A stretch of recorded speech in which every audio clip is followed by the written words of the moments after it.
Hey guys, welcome to Baking Butterly Love. My name is Katie, and today I want to show you this really cool inlaid buttercream transfer technique. And just a warning, I put this video together from some old clips when I was trying out this technique, but I had some camera troubles, which is why I never made a video out of it before.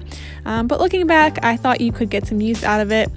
So without further ado, here we go. So this technique is really great if you feel like your piping skills are not quite up to par, because you're just going to be tracing a design with your buttercream. No freehand at all. The design that I picked out for this cake is a bit ambitious. You could certainly do something a bit easier, but what you do want to make sure of is that if you plan to transfer onto the side of a round cake, you want to pick a design that has lots of spaces.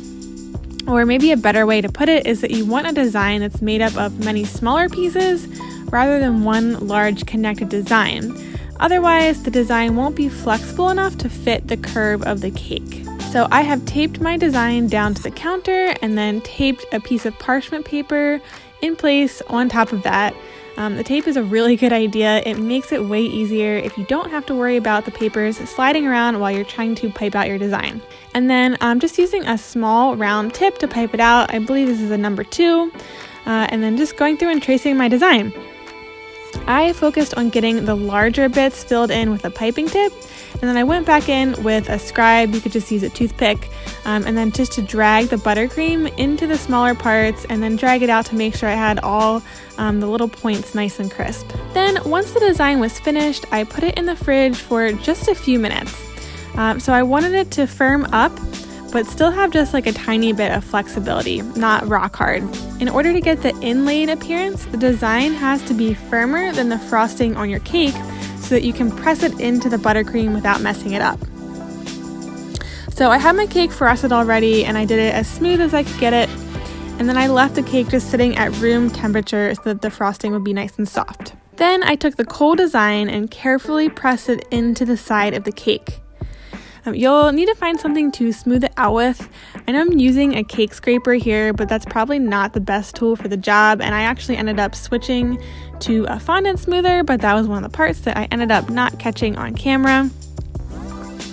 Once the design is smoothed out, all nice and flush with the side of the cake, you're going to want to put the whole cake into the fridge until everything is completely chilled. So that's going to allow you to peel away the parchment paper and leave the design behind.